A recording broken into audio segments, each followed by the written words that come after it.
Welcome to Late Night Tea with S and Z. Before we get started, I'm going to start off with my usual. Zakaya, before you start asking your questions, is there anything that you would like to share with our audience? I don't think so. It's our first episode into the holiday season. We've now gone through Thanksgiving, so Oh, yes, post-Thanksgiving. Merry Christmas.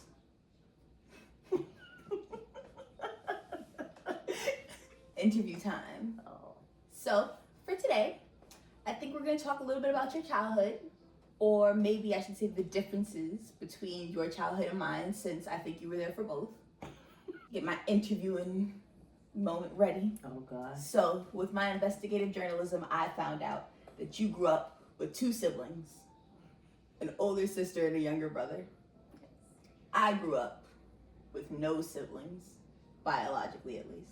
I have two best friends who kind of count, but no biological siblings. What do you think is like the biggest difference and how that impacted your childhood and mine? Definitely one huge difference is you didn't have to fight over who gets what room. That was one. I don't know. Sometimes I think that I should have had more children, because growing up with my sister and brother, it was very interesting. We had fun. We had fights. But just growing up and knowing that you have someone in the household that you can, talk to and stuff like that, especially when your mom or your dad is getting on your nerves. It's like, oh, because if she yelling in the whole house. She ain't yelling at even if she's just yelling at me, she yelling at everybody. Mm-hmm. So everybody looks to each other like, oh, God, or you like, shut up, or something like that, I don't know, like a huge difference besides like you being able to get any and everything that you want. Yeah. Mm-hmm. I can say that. Back then was definitely a different time. So when it came to things that I wanted, sometimes I had to wait because I had a younger brother. Mm-hmm. My sister, she's older, so she was working. She was able to get, what she wanted. And yeah, I don't know. It was just like being in the house, knowing that you have siblings. It's fun. Sometimes oh my gosh, I wish I was the only child. So I don't know, like, if it's like a huge difference. Mm-hmm. I think the biggest thing is you being able to get like any and everything you want. Yeah. But now that I think about it, it's also, you don't have nothing to blame on nobody. If something goes wrong or something happens, it's like, who else did it? You can't be, I used to be like, that's crazy, just blame the youngest? Or something like that, so yeah, I think that's kind of like it, really. I'm gonna switch up my questions momentarily because one of the things that you brought up was I never had to fight over what bedroom I got because I'm the only child. And that made me think, with all of my investigative journalism. You grew up on Eastern Parkway, mm-hmm. but you moved to Union Street when you were pretty young. 8. Mm-hmm.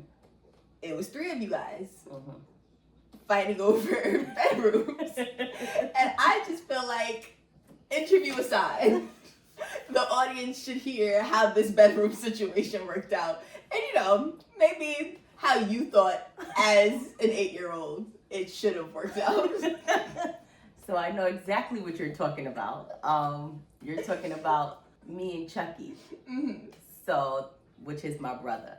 So when my mom and us moved to Union Street, when she took us to see the apartment was huge. We got there, we was like, oh my gosh, it was 3 bedrooms, like just a huge apartment. So we were running through the apartment and she's like, yes, go see, the rooms or whatever. So y'all can discuss, we can discuss which rooms you're gonna get. Not thinking it's 3 bedrooms, but it's 4 of us.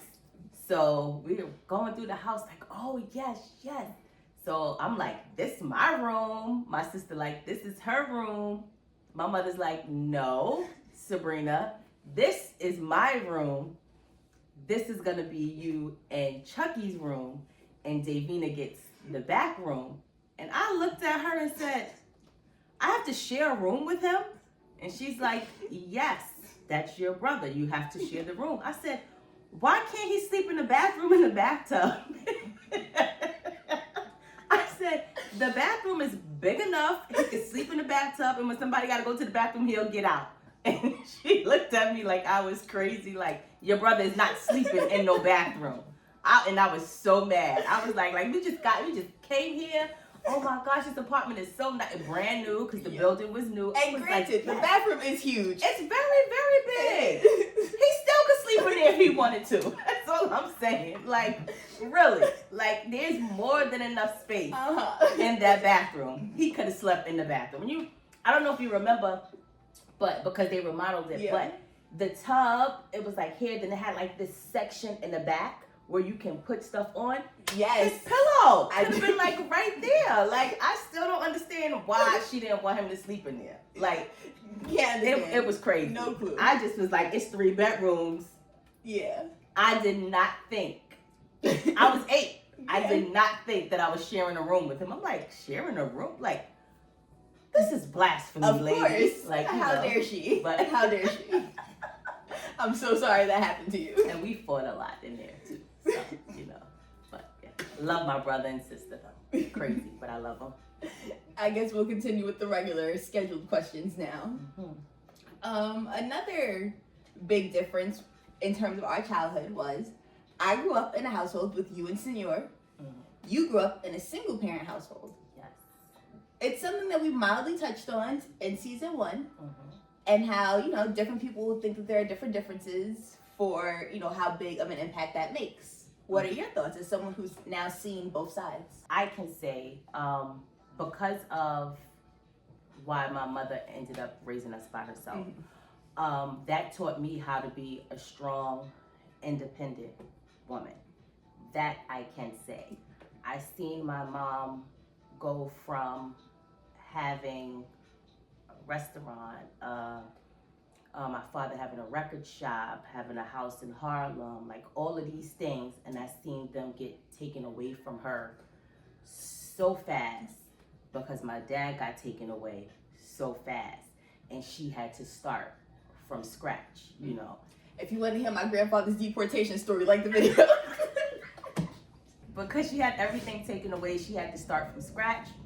It showed me that, for me, like, to make sure that when I got older and I'm working, make sure that I don't let anyone have that much control over me, so that if something happens to them, that I have to start all over. Yeah. That was it. So she made me like the strong person that I am today, because I knew very well that at the end of the day, no matter who I ended up with, that if he decided to walk away today or tomorrow, that I would be able to take care of. Which is definitely something you instilled in me. I feel like I'm very independent as a result of that. Which, especially being an only child, that level of independence isn't always expected. Yes. So. Yes, that is true. I think that is true. Definitely. So, yeah. I've had my specifics of things that stood out to me for like big differences between your childhood and mine. But I also was only there for one of those 2. So, as someone who did experience both, what do you think are like the biggest differences between our childhoods? To me, what I see is when we were growing up, when my age group was growing up, we thought we were grown, but not as grown as y'all thought y'all were growing up. Not you per se, because I raised you differently.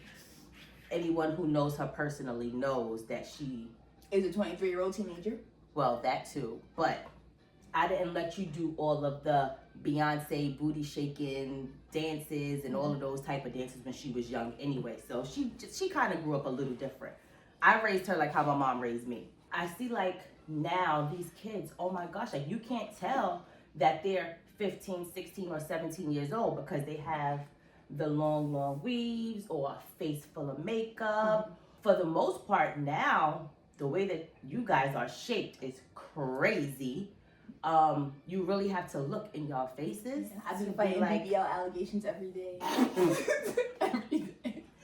You have to really look in like these kids' faces to see like, no, that's a kid, you know, because of the way that they dress and the way that they're shaped.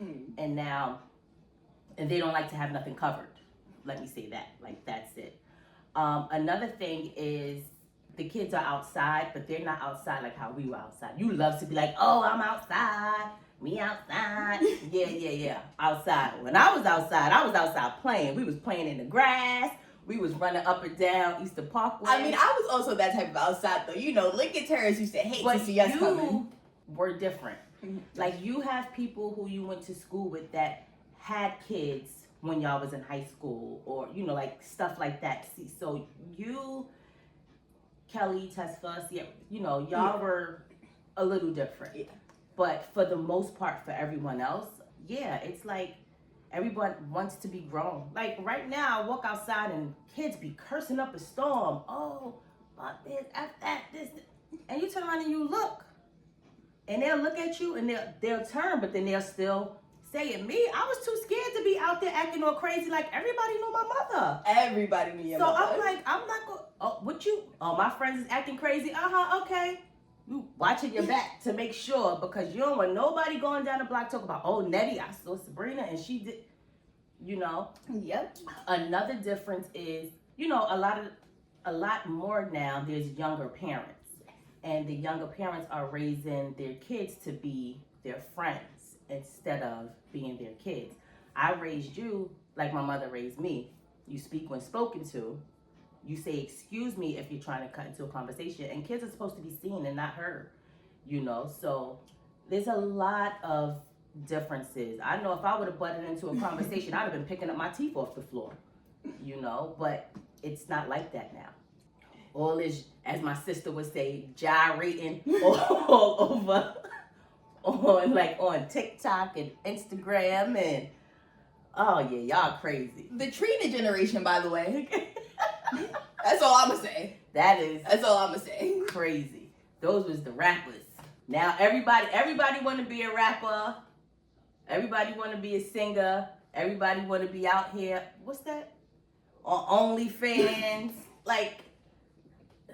Who you know on OnlyFans? I hear about it. I don't know. But the stuff I hear about it ain't good either. I don't have social media, so I don't see this kind of stuff unless you send me stuff. You and your father always send me some goddamn TikToks. It's a lot. It was safer back then. We can be outside playing all night long. We ain't have to worry about like nothing too much. Now it's so many of mental health is real. People don't realize that, but there's so many mental health people just walking around here, not being taken care of and stuff like that, who's out here doing things to people, you know. So it's like, it was just a total different time. I do feel like for that part, at least, another like big part of that is just the community aspect. I feel like there's a lack of community. Like, people will live somewhere forever and not know a single one of their neighbors, and that just wasn't the case when you were growing up. It was like, yeah, you live in this building, you know everybody in this building, and probably most of the people in the surrounding buildings. In the neighborhood. So it was like, there was this aspect of community, and I think that plays into a lot of what you said, the being able to stay out late, the being like a little bit more conscious of how you act in public settings, because you know that, you know, there's that level of community bonding where it's like, oh, if this person catch me, I'm gonna get in trouble even if it's not my mama. That's now right. People are like, that's my kid. I don't care what you saw, what they did. That's my kid. Don't touch my kid. There's been a big shift within the last couple of years, because even with me growing up on Union Street, it was like, all right, I know if I'm walking around Crown Heights, there's at least one person who's gonna see me who can report back at any given moment, whether it's because of you, because of Senor, because of Twin. Right. There was always somebody who could report back at any given moment. Right, that's true. And there was that level of like community parenting. That's true. There was, when we lived on Eastern Parkway, so it was our building, and then it was like 2 buildings right here, but we called, well, it was 3, but 2 of them we would call like the new buildings. And we used to go and like play in the grass. And we're not supposed to be in the grass. But there was the super of the building who was like, his name was Mr. Washington. and his grandson and stuff was like your aunt's age, and they all hung out. Him, Missy, Pumpkin, Kenya, your aunt, or whatever, hung out. But that was his grandfather, who used to come out and yell at all of us and be like, "Get your goddamn ass out the goddamn grass!" Like, it was just certain things that they were able to do, like, you know, and be like, "Nettie, I yelled at them," or you know, stuff like that. And we don't have that. We don't right now. You know, you were stuck in the middle. Yes. Because you were born during the time where tech was like really, really coming out. So you went outside, but you also had your games and stuff like that. So you kind of got caught in the middle. So you got the best of both worlds. No one wants to be a kid anymore, and that's what it is, I think. That's another difference. No one wants to be a child. Everybody just want to grow up so fast. And then when you get here, it's like, what I wouldn't do. Yeah, I'm still trying to avoid it. Adulthood look real ghetto. I'm trying to stay away. This is the ghettoest hood you can ever Ever. I'm 23. I'm a baby adult, and it's still like, that's ghetto. Yeah, at least you ain't at the part where you feel like you got more days behind you than you do ahead of you. You know, that's what the old people hit me with. Like, oh, I got more days behind than I do ahead, so you know I gotta just live this life to the best of my ability. Like, that sounds kind of dark, but okay. Okay. I will say, this has nothing to do with the interview, because technically that was my last question. But old people sayings, especially old black people sayings, some of my favorite things. Oh, I love them. Oh, you have some. I have a few. So there's levels to it though, because there's like the unk sayings, which be like the 40 to 50-year-olds, and then it's like the old black sayings, which is usually like 60 plus. Okay. But all of them be good. All of them be hilarious. I feel like the unk sayings be a little bit more like, what did you just say to me? But you gotta just let it slide and be like, oh, you know, what you been up to? Like, you know, just trying to swim without getting wet, nephew. Like, I have one that I still don't know the meaning of. Never did. And when I asked the meaning, she would just look at me and be like, basically like I said what I said. When my mother used to say, when she got upset, kiss my ass in Macy's window. Without the star. And something, she was real mad. It's without the star. Without the star. And it's like, what does that mean? I don't know. I just feel like once you hit a certain age in the black community, you gotta just start saying phrases. Like, you're not 45 yet, so you get a pass. But once you hit 45, I feel like you gotta start just hitting them with phrases. And when people ask you what the phrases mean, you gotta just double down. You know, it's your playground. I'm just here to play. Like, sometimes you gotta just say it and just keep it pushing, you know? What that mean? I'm just here to play. So that's the one I gotta use when I turn 45? No, you gotta come up with your own. Oh, so is that the one you're gonna use when you turn 45? No, oh, okay. I'm just giving you some of my highlights. Oh, highlight. But, you know, like, I feel like once, you know, you don't even gotta think about it, for I feel like once a black person hit 45, it just start coming to them. So, we gonna see. If you say so. Well, you don't have anything else? Do you? I'm sure I do, but I can't think of it right now, so.